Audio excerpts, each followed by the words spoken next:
So there's going to be 3 parts in this webinar, in this live webinar as announced. The first one is going to be what is the current state of play in relation to contractual relationships between studios, film studios, streamers, film producers, and actors and actresses. And the second part is going to be what are the contractual clauses that matter in those relationships. And then the third part will be how do I see the future playing out in those relationships.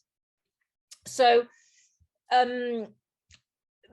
before we move on to what's the contemporary system for contractual relationships between actors and film studios, I suggest we have a look back at the history of this very recent artistic endeavor and industry, which is the movie industry, the film industry. I mean, at the end of the day, the film industry was created at the end of the of the 19th century, in 1825, if I remember well. That's right, 1895, apologies, when the Lumière brothers, the Frères Lumière, basically showcased 5 of their short films in Paris. And so that was the beginning of this film industry. And of course, by then the films were mute. We couldn't hear the actors talking. It wasn't yet the time of the talkies, so it was still the silent movie era. And between the late 1900s and the 20s, this is where the industry really started to expand. Develop as well in Hollywood, in Southern California. Why? Because the Europe, where quite a lot of film directors were coming from, and also the talent, the actors were coming from, had been stricken by 2 world wars in a very short period. So a lot of the talent defected to the United States, coming from, in particular, Italy, Germany.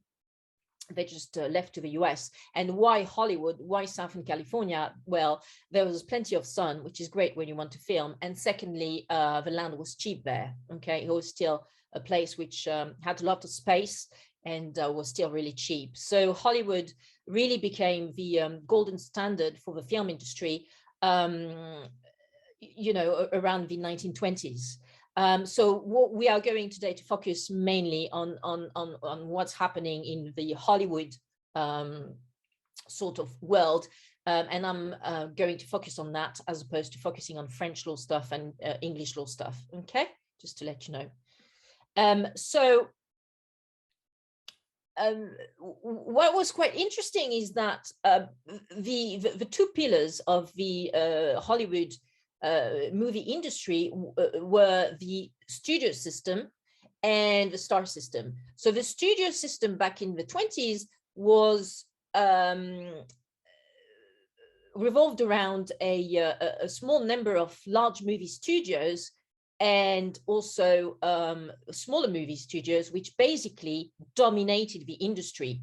And it was based on the premise that most creative personnel, in particular directors and actors, were under long-term contract to their respective studios as employees. So the movie studios in the 1920s were the Big 5. They were divided between the Big 5, RKO, Radio Pictures, which has now disappeared, 20th Century Fox, which now is 21st Century Fox, Paramount Pictures, Warner Brothers, these 2 are still around, and Metro-Goldwyn-Mayer, which we heard yesterday is just being bought by Amazon. And in addition to those Big 5, there were also the Little 3, which were Universal Pictures, which is still around, Columbia Pictures, still around, and United Artists, which is actually a dormant studio now.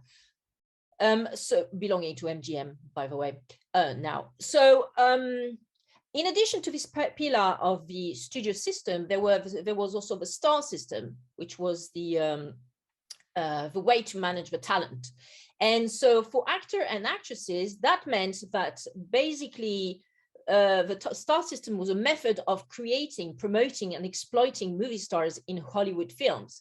The agents, the film the studio executives and the managers were really created talent from scratch, asking potential actors and actresses to actually have some, surgery to change their features sometimes, change, of course, their hair color sometimes as well, and also change their stories, their backgrounds, where they were coming from. So they were basically building up these stars from scratch when they thought that, the screen tests were going well, and that they were aesthetically quite pleasing. And hi, Ben, thank you for joining. So some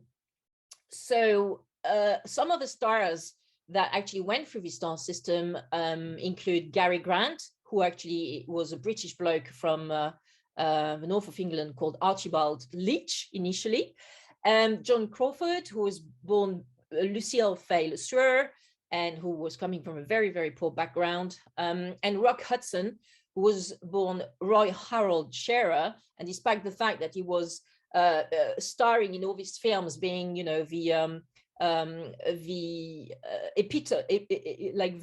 the best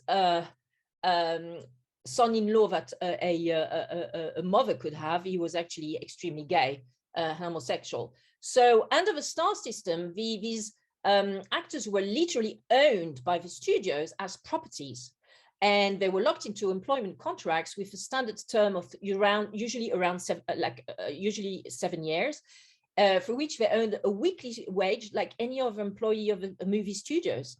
And they were asked most of the time to work 6 days a week for long hours. Their contracts required the actors to participate in every movie and all publicity the studio desired. So they were on a very tight leash, and there was definitely a subordination link, which meant that they actors and actresses were literally the property of a studio. And so on the back of the of a drama which happened to a famous movie star called Roscoe Fatty Arbuckle, who was very prominent in the silent film era, the movie studios decided to actually include some morals clauses or morality clauses in the actors' studio contracts. And Universal Studio was actually the first one to pull the trigger and to include in the templates in from 1921 onwards a morality clause which would read as follows: the actor or actress agrees to conduct himself or herself with due regard to public convention and morals, and agrees that he or she will not will not commit anything tending to degrade himself in society or bring him or her into public hatred, contempt, scorn, or ridicule, etc., etc. So again, so not only were they completely owned by the studios, the actor and actresses, but due to these morals clauses, they could actually be terminated under 5 days' notice in case, for one reason or another, they were actually caught up in a scandal. So they were under pressure, a lot of pressure all the time. And I mentioned Rock Hudson and his homosexuality before. Well, that was something that had to be constantly monitored and covered up. So that's why also the studios, film studios, were always organizing, some dates and PR events between the male young talent and also female actresses, so that everybody thought that everybody was very straight, very wide, very etc. etc. So so it was very controlling, the star system. Also, from the 1930s to the 1960s, it was common practice for the film studios to arrange the contractual exchange of talent through loans. So, for example, the very famous film director Hitchcock, Alfred Hitchcock, got lent by his studio, which was headed by a very famous producer, David O. Selznick, to many other film studios. And this is where he produced the likes of Rebecca's and plenty of other films that he did. So lending the talent, especially directors and actor and actresses, was really something that happened very often in the star system. So things started to unravel when James Cagney, who was a very prominent male star at Warner Brothers, decided to sue Jack Warner and the Warner Brothers for breach of contract. So what happened there? Well, firstly, there was quite a lot of complications between Cagney and Jack Warner, because Cagney wanted to have his salary increased because he was the top male star at Warner Brothers, and he wanted to be paid on a par with stars like Edward J. Robertson, Douglas Fairbanks, and Kay Francis at $4,000 per week. And so that was actually settled through a mediation, which was managed by the film director Frank Capra. And for a while, things were okay between Warner Brothers and James Cagney. And so Cagney produced quite a lot of films. And as part of the deal that Frank Capra struck as a mediator, he was to be paid $3,000 per week. And he would be guaranteed top billing, and he would have to do no more than 4 films a year for Warner Brothers. However, Jack Warner didn't hold to his part of the bargain.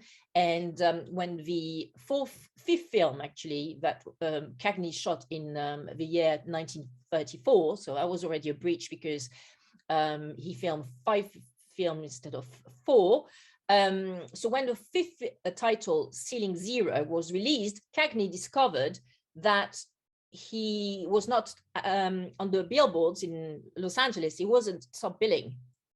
His co-star, Pat O'Brien, was actually above him.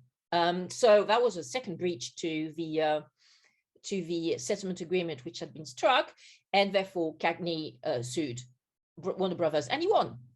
So that was the first realization from the talent that actually you could take on the studios and actually won if you had a good lawyer. Cagney was represented by his brother, by the way, William Cagney, during the trial. And so that was a winning team, these Cagney brothers. And so what happened after that is that some other stars, this time female, decided to follow suit, unsuccessfully for Betty Davis, the very famous and incisive actress Betty Davis. So what happened there? Well, she slammed the door when behind her when Jack Warner asked her to act as a lumberjack in her next feature film. She was like, okay, I'm signed on a 7-year contract with you guys at Warner Brothers, but I'm not going to play a lumberjack in my next movie. So bye-bye, I'm off to England to actually film, 2 feature films with British directors there. And so while she was in England shooting, she was served with court papers in England for breach of contract by Warner Brothers, because they were like, you got your 7 years contract, you're not finished. And she turned around and she said, well, it's finished. It was a 52 weeks contract. And I've been with you, from a calendar year standpoint, I've been with you 7 years, 52 weeks. So what's going on here? And Warner Brothers said, no, actually, if you look at the small print in your contract, in your studio contract, you will see that all the period during which you were not shooting, you were suspended because you didn't want to play in that or that role. Well, all this adds up, these periods of where you're not actually effectively working for the studio, all these periods add up at the end of 7 years, a 52 weeks period. And then this is, the outstanding amount of time you have to work for Warner Brothers. So she was baffled. And so she made some counterclaims in front of the English court. And she was actually branded by the British press as being someone who, takes advantage of a situation and is ungrateful, because the barrister representing Warner Brothers said that he also was receiving $1,350 per week. He also would like to be put in a situation of slavery, as Ms. Bette Davis was alleging that she was the subject of. So she lost her case in front of the English court, and she also got quite broke because of legal fees, and she moved back to the US and resumed working for Warner Brothers. Actually, Jack Warner was quite cool about it. After she came back to the US, Betty Davis started shooting a string of excellent films, and that was one of the best career, moments in her career after this. But anyway, she lost that lawsuit. However, a very different fate happened to Olivia de Havilland of Gone with the Wind fame. And when she also sued Jack Warner and Warner Brothers, because she refused to have the time during which she was absent or suspended added at the end of her 7-year contract. And she sued in the US, this time in California, and on the grounds of slavery or something which is called peonage, basically the fact that 7 years and you can't get out of a contract. So this time around, actually, the court took a way more employee-friendly decision and found in the favor of de Havilland that indeed contracts which could only be enforceable under California law for up to 7 calendar years, and that in this case, de Havilland was in a situation in a form of peonage. Her actress contract was a form of peonage or illegal servitude. That's what the court said, and it was confirmed in appeal. So in a big splashy headline, Variety, noting the ruling, declared on the 15th of March 1944, de Havilland free agent. And that is exactly what happened after this mid-40s period, which is that the movies, the movie stars and the actors and actresses started to actually realize that perhaps they were better off as free agents as opposed to employees of the studios. And from the de Havilland law, because this is how it was branded, this lawsuit, Olivia de Havilland versus Warner Brothers, it was called and is still called de Havilland law. From this moment onwards, the floodgates opened and the studios just could not control their talent in such a very firm and tough way than before. So the contemporary system, which is the system which happened between, around starting in the 1950s up to I'd say the mid-noughties, this is the contemporary system, and that's where actors and actresses regain power and took control of a professional destiny. Another star who actually, really pushed in the direction started by Betty Davis and Olivia de Havilland was Shirley MacLaine, who in 1959 sued her famed producer, Hal Wallace, with whom she was working for a contractual dispute, which also further contributed to the star system's demise. And then again, in 1966, Shirley MacLaine sued 20th Century Fox because they had reneged on their agreement to star MacLaine in a film version of a Broadway musical called Bloomer Girl. And they had proposed another title to be shot in Australia, like a Western, for her instead, but she refused, and so therefore she sued 20th Century Fox in the famous case called Shirley MacLaine Parker versus 20th Century Fox Film Corp, and she won. So she won, and this case is actually often cited in law school textbooks. So what is the contemporary system? Well, the contemporary system is that the top talent now very often creates their own film production companies, or they nurture some particular film projects they are very keen to work on. And so the likes of Brad Pitt and Robert Redford, Reese Witherspoon, Clint Eastwood, Bradley Cooper, Will Smith, all have their own film production companies, and in which they basically develop stories, scripts, hire writers, find directors to shoot these films. Sometimes they even themselves, they are their own directors, such as Clint Eastwood and Bradley Cooper, Robert Redford, I think. And yeah, and so they really become really well-rounded film experts, because they no longer only do the acting, but they basically become film producers in their own right. Yeah, and so what happened is that, because this, the power, the balance of power has now shifted, between the 1950s and the early noughties, it really shifted back to the talent, to the actors and actresses. What the studio decided to do is to offer first look contracts to these stars, so that they would keep, you know, like a little bit of control over all these stars' output. So first look contracts is, for example, Universal Studio is going to give, you know, some fees and access to office spaces on the studio lot to Plan B Entertainment, the Plan B Entertainment company, which is Brad Pitt's film production company. And when a title is being developed, then Universal Studio has the first option to produce or distribute the movies that the Brad Pitt has pursued.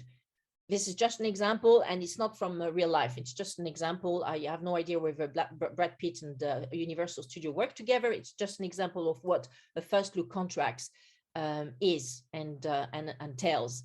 So this is really now the way that a lot of big stars are working, you know, with these first look contracts, and they really have, also because they've got some power agents, you know, with the likes of WME, William Morris Entertainment, or Creative something agency, Creative CAA. And they can broker some massive deals, really, really strong deals. But this was so how can I say, extreme in the mid-noughties, that actually the studios were losing money every time they were hiring a top talent to shoot in a film. So yes, of course, the studios would get, you know, a decent turnover, like return at the box office on all these titles.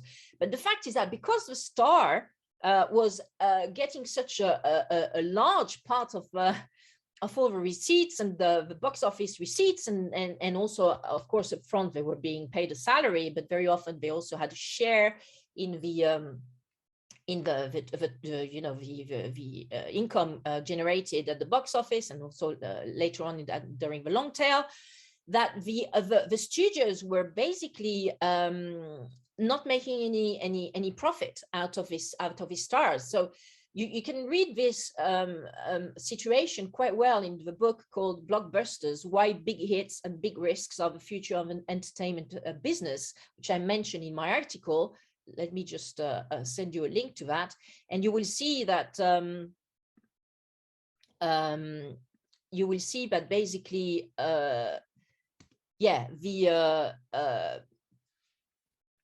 the stars were perhaps taking too much advantage of a system where they were like the tables had turned, and so it was extreme. One really interesting, flamboyant example of this rise of the power of actors was actually Tom Cruise. Tom Cruise had a stellar career as an actor, of course, especially when he started being discovered in Top Gun in 1986. He went on to do some really, really lauded films such as Rain Man and Born on the 4th of July. But then with his then agent, Paul Wagner, who had actually signed him at CAA and represented him for 11 years, they decided, Paul Wagner and Tom Cruise, to actually found an independent film production company called Cruise Wagner Productions in July 1992 to develop their own projects. And this is what they did for the next 13 years, successfully for the first 3 films of the Mission Impossible franchise. And they also did Vanilla Sky, Minority Report, etc., etc. And things were going well up until Tom Cruise did an interview with Oprah, in which he was not at his best and said things which were inappropriate. So the chairman of Viacom, who was the parent company of Paramount Pictures, with whom Cruise and Wagner had actually signed a first look contract, decided to terminate the deal. And further to that, Cruise got actually very lucky, despite his reputation, which was started to go down doldrums. He was approached by the chairman, the CEO and chairman of MGM, Harry Sloan, who offered him a deal to actually resuscite United Artists that I mentioned before as one of the little free studios from the star system. And so he was offered to by Harry Sloan, Tom Cruise, to run United Artists and to resuscitate it, and to also work on his own projects. He didn't even have to star in these projects. MGM would actually finance these projects. He wouldn't have to have them greenlit by MGM if they didn't cost more than $60 million. And yeah, it could develop up to 6 films a year. So it seemed like an absolute great deal. And it was probably a deal which was coined by Harry Sloan, because he wanted to be able to work with a talent without having to pay them so much. So the deal with MGM and Tom Cruise did not work out because Wagner left the ship after 2 years. But it was an interesting example of this pinnacle of power by the actor and actresses in up to the mid-noughties. And so where do we stand now? What is the situation now? What is the current state of play? Well, as you all know, the streamers have the streaming companies such as Amazon Prime and Netflix have now come to the fore, and they are co-competitors to the movie studios, to the film studios to a degree, although now there seem to be also some links, because as we've heard yesterday, Amazon is buying MGM, that I just mentioned, and a movie studio which had a lot of fame but was now not as famous as before, but still has an excellent catalog of a lot of titles. So basically the streamers came to the into the industry, and that created a lot of competition, and also that it reinforced the power of the film producers and the film studios. And also I think that a lot of the management from the streaming companies such as Netflix, Amazon, etc., they all come from the tech world, right? From the IT and tech world and internet world. And so I think when they saw how extreme the balance of power was tilting towards the talent, towards the actors and actresses, they decided to reshuffle the cards and get this power, this balance of power back to them. And they became very aggressive, the streaming companies, in basically reining in the talent. So one thing that I need to mention is, of course, initially the streaming companies were mostly distributors. They were distributing films. Actually, Netflix started as distributing, I think, cassettes and DVDs or something like that. That's what it started at, 25 years ago, as it was just, selling DVDs and stuff.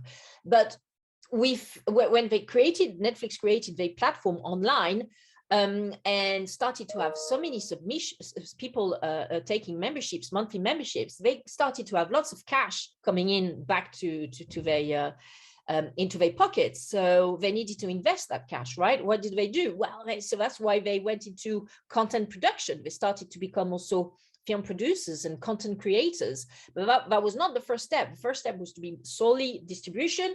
And then once they mastered that stage, well, then started to deploy the membership schemes in 190 countries in the world. I think today the only places where you can't have Netflix are China, Iran, and Syria, right? All the other countries you can get Netflix. Oh, probably now Russia is no longer on the list.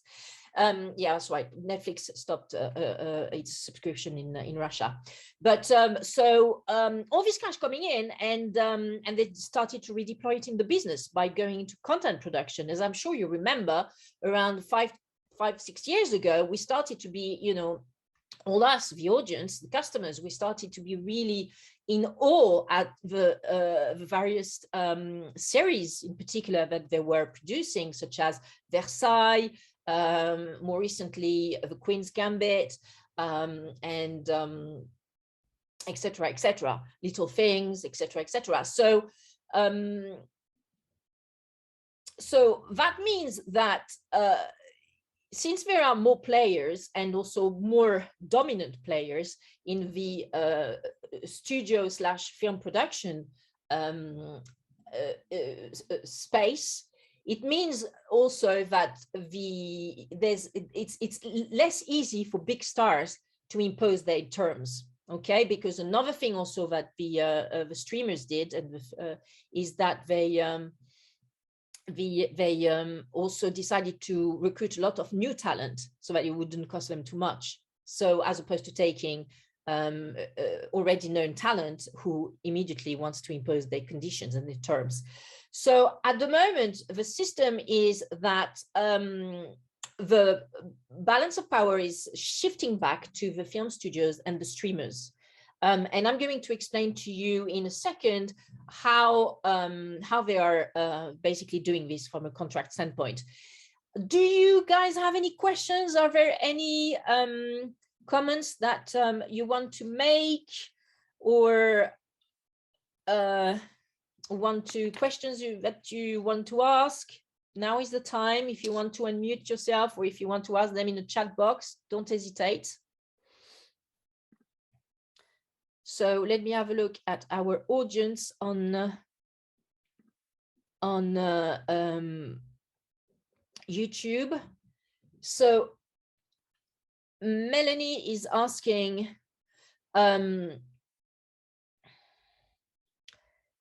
do you need an agent to negotiate your contract? Yes, as an actor or an actress, you definitely need to basically get an agent to be represented. And usually the agents you meet, if you are based in locations where where there are some various film schools. If you go to a film school like RADA in the UK, or the Cours Florent in Paris, in France, then usually the agents are swarming around like flies and they want to sign you on. That is actually usually better than unsolicited calls and emails. But yes, in the film industry, you do need an agent. Although I heard that Angus Cloud, who is the new talent from the Euphoria series, was actually spotted by an agent while he was working in a McDonald's. Angus Cloud plays Fez, the drug dealer in Euphoria, and apparently he was spotted while he was working in the McDonald's as a McDonald's guy. So he definitely didn't have an agent. So sometimes we have some good surprises like this, but now I'm sure Angus Cloud does have an agent, for example. Okay, so let's move on. So let's talk about the contractual aspect of the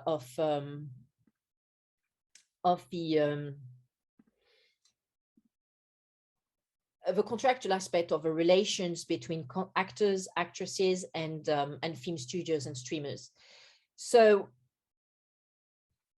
in the American system, there is a differentiation that you have to make in relation to whether whether the film production is a signatory of a Screen Actors Guild, which is a guild which basically was created to represent actors.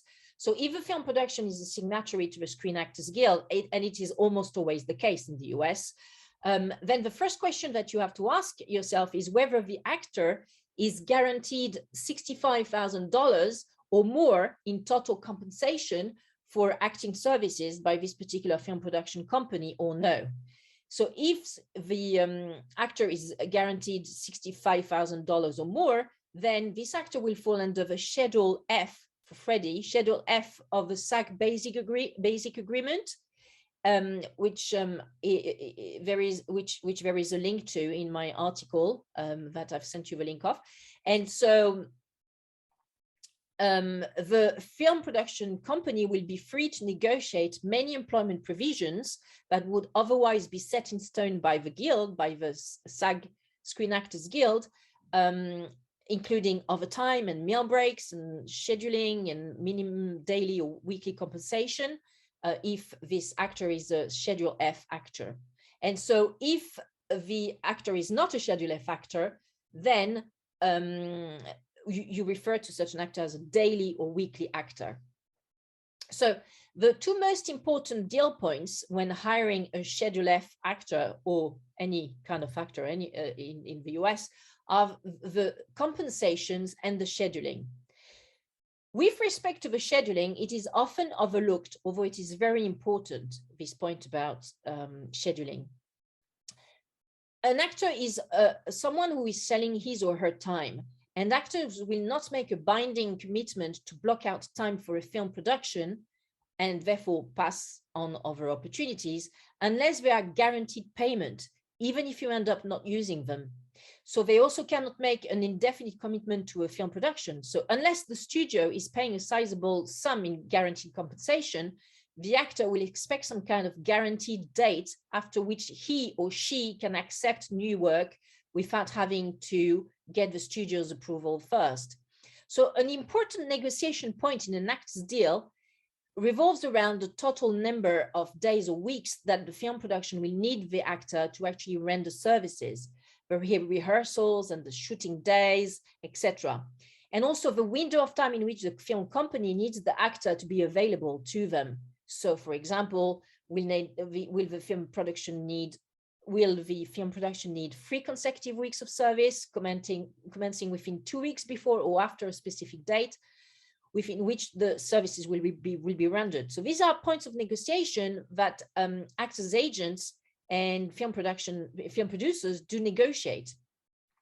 So as production schedules change frequently, especially on independent production, or if a director is relatively inexperienced, the film production and movie studio needs to negotiate for some additional free days that can be used consecutively with principal photography, as well as some free days non-consecutive to principal photography, where the film production company can bring the actor back to post-production work, for example, to reshoot some scenes or to do some dialogue replacement or some dubbing.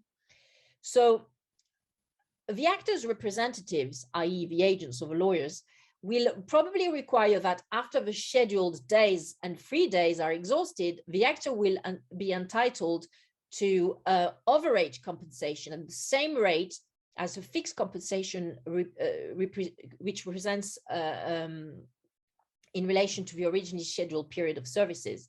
In other words, if an actor is paid $100,000 for 10 days of scheduled work and then agreed to do 2 free days, but the production requires 5 days beyond the originally scheduled 10, then the actors would be entitled to $30,000 in overages. Why? Because the first 2 free days included in the deal, but then the additional 3 days, free days, need to be paid at the same rate of $10,000 per day. So that's $30,000. So you see, this scheduling contractual issue is extremely important, because the actor needs to be able to know exactly how long this particular film project is going to take him or her, and then move on to the next project. And the other very heavily discussed and negotiated aspect of a film contract with an actor is the compensation, of course. So there's fixed compensation, which is usually the first deal point discussed. For Schedule F actors, it is usually a fixed amount payable in equal weekly installments over the scheduled period of the actor's services, with overages payable at the same rate for any services required beyond the originally scheduled days and any agreed 3 days, as we just discussed. So the actor's agent will often negotiate for the fixed compensation to be put in escrow with the agency or agencies or law firms' trust accounts before the actor even travels, to ensure the film production, actually has the ability to pay the agreed amount. If the escrow is agreed by the film production company, then it will need to enter into an escrow agreement with the agency or law firm. So such escrow agreement must provide that the agency law firm will suspend payments in the event the actor is suspended or terminated pursuant to the terms of the actor agreement. So it is best practice for the film production company to only deposit the actor's fixed compensation in escrow once the acting and escrow agreements are fully executed. So you see, I think this is due to the rather sometimes elusive nature of film productions, but this point about about having the salary of fixed compensation put in an escrow account is very often negotiated and agreed on by the actor's representative and the film production company. So that is the first point about compensation. And the second compensation point is the contingent compensation. As I mentioned before, with a shifting of power, going back of the balance of power, going back to the film stars, the biggest stars are usually allocated a contingent compensation, which could take the form of the box office bonuses or gross participations or deferments or net participations, and therefore they are entitled, these actors and actresses, to a share in the box office receipts that the film production company will get. So on a pragmatic basis, usually it is a collection account management company that collects and administers all of the revenues of a project, and then allocates and pays the applicable participations and deferments. And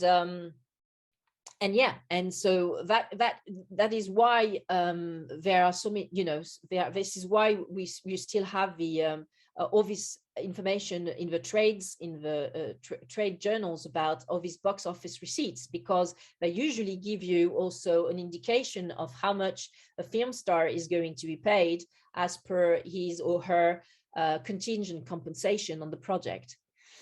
And for weekly and daily actors, the film production can continue to employ them as long as it continues paying them at the negotiated daily or weekly rate, provided that the actor has not negotiated a specific stop date or something similar.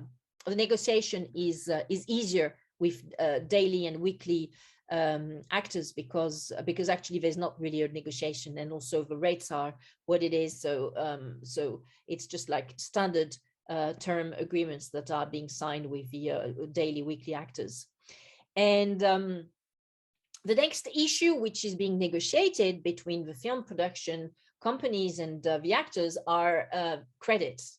So the relative position of actors' credits is determined by negotiation, but usually depends on the size of the role and the stature of the actors. So what do I mean by credit?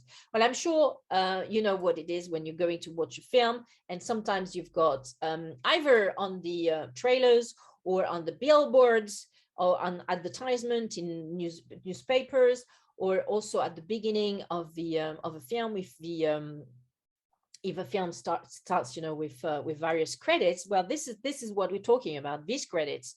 And so if the more prominent the star is, the more his or her name is going to be at the top and also at the beginning of the credits, right? And so this is what is negotiated after, as I said, scheduling and compensation. The credit is the third most important point. So if a film project has two main characters, the biggest star will often get first position credit and the other actor will be in second position. This is actually the problem we discussed earlier with James Cagney not having who was supposed to have top billing on his 4 films per year with Warner Brothers. So the distributor of the picture will also have specific opinions about who needs to be used for marketing purposes to help sell the picture.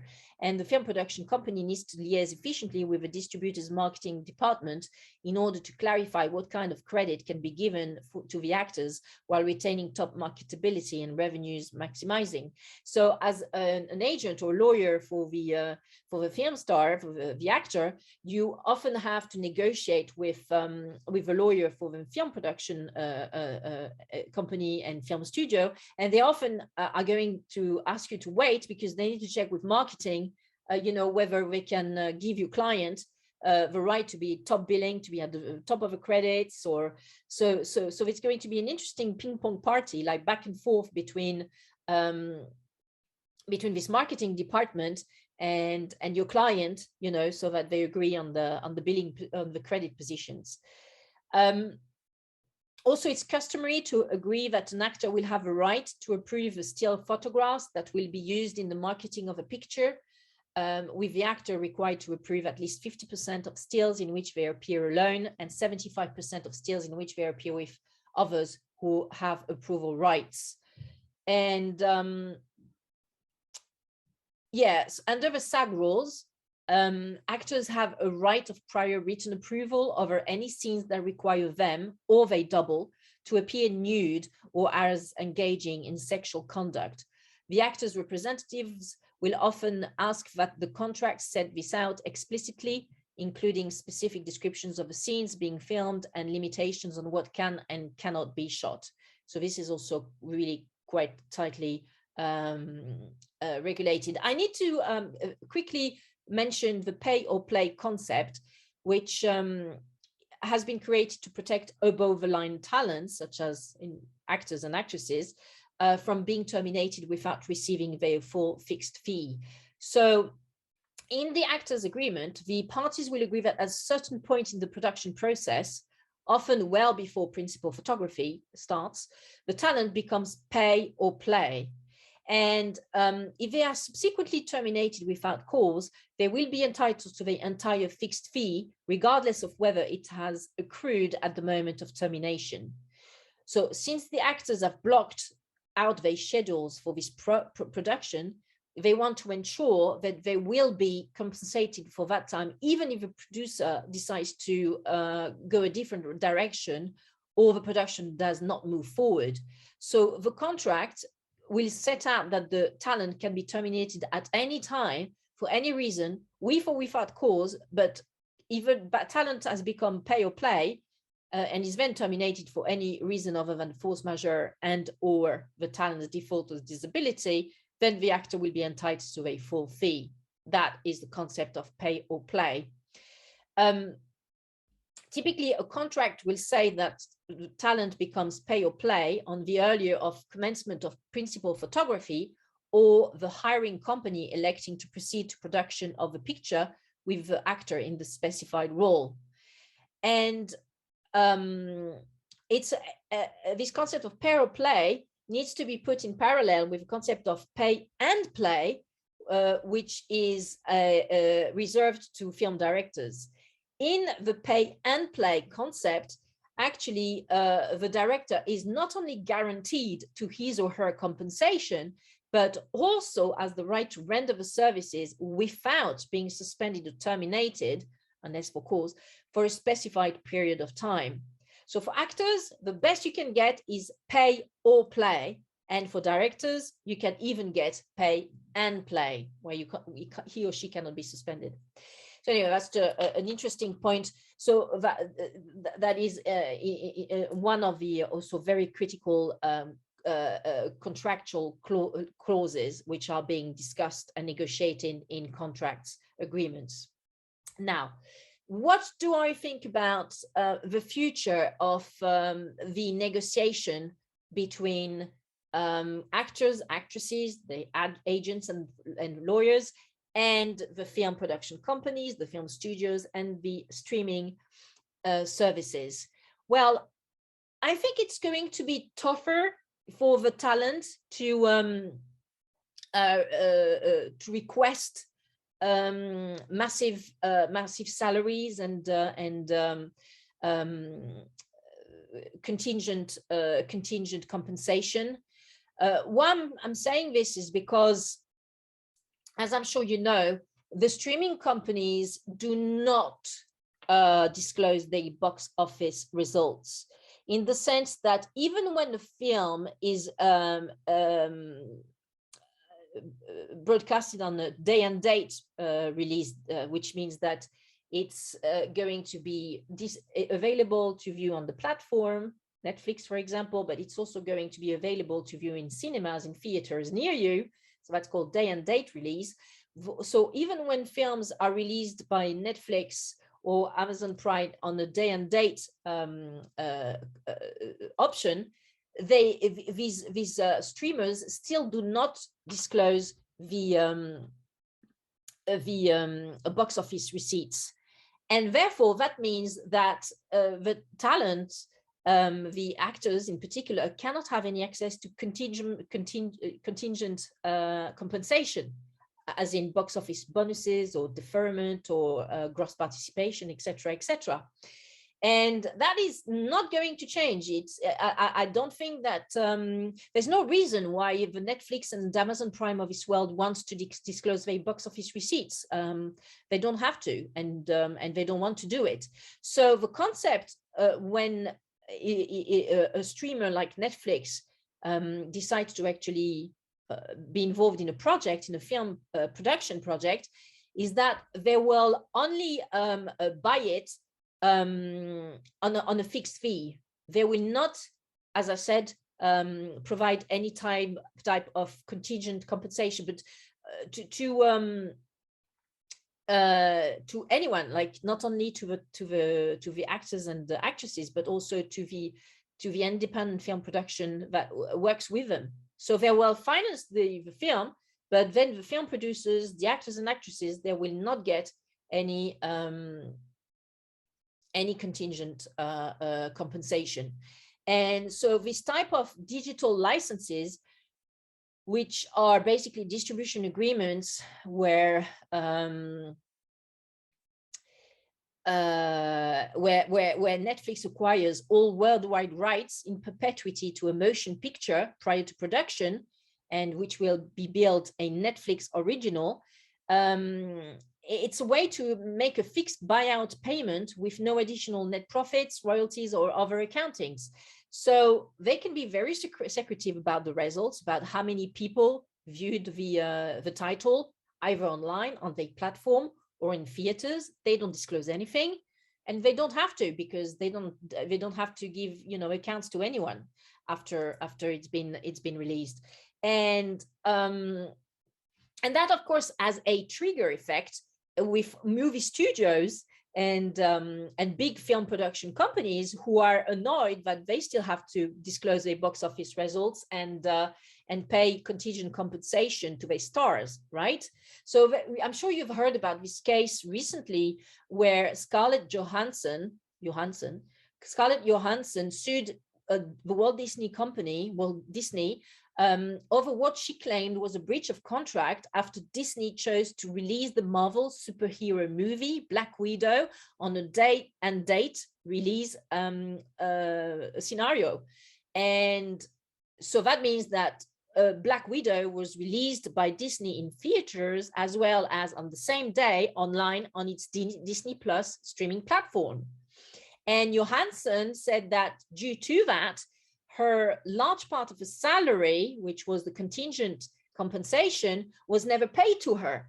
And her lawyers, she said in her submissions, in her summons, approached Disney, the Walt Disney Company, to renegotiate this part of the deal, because they knew that if the Black Widow title was released on a day and date scenario, then Scarlett Johansson would not get paid her normal contingent compensation.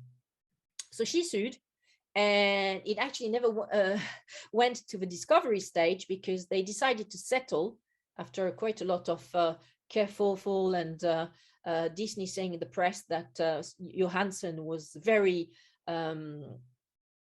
ungrateful, etc., because she had already been paid $20 million of fixed compensation. And so they settled for allegedly the sum of $40 million that was paid by Disney to Johansson. So that is an example of this, this struggle, this power struggle going on, which is due to the fact that the streaming companies don't bother offering any contingent compensation to the actors and actresses. And so the film studios are even now have their own streaming services. I'm sure you know, for example, Universal, NBC Universal has got Peacock. They also have Sky because Sky belongs now to NBC Universal. Disney has got Disney Plus, as I just mentioned. HBO has got HBO Plus with a very, very good and successful series Euphoria, for example.